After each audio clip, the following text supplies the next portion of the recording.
खलु कुशलस्पन्दितुमपि अतस्त्वामाराध्यां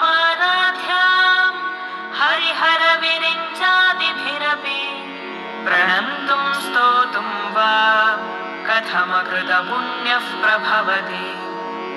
तनीयां सम्पांसुं तव चरणपङ्केरुहभवम् विरिञ्चिः सञ्चिन्वन् विरचयति लोकानविकलम्।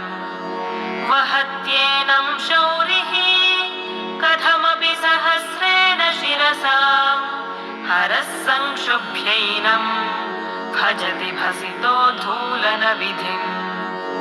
अविद्यानामन्तस्तिमिरमिहिरद्वीपनगरे जडानां चैतन्यस्तबकमकरन्दश्रुतिझरी दरिद्राणां चिन्तामणिगुणनिका जन्मजलधौ निमग्नानां दंष्ट्रा मुररिपुवराहस्य भवति। त्वदन्यः पाणिभ्याम् अभयवरदो दैवतगणः त्वमेका नैवासि प्रकटितवराभीत्यभिनया।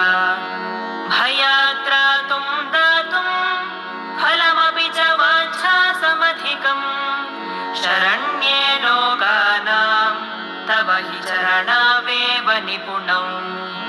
हरिस्त्वामाराध्य प्रणतजनसौभाग्यजननीं पुराणारी भूत्वा पुररिपुमपि क्षोभमनयत्।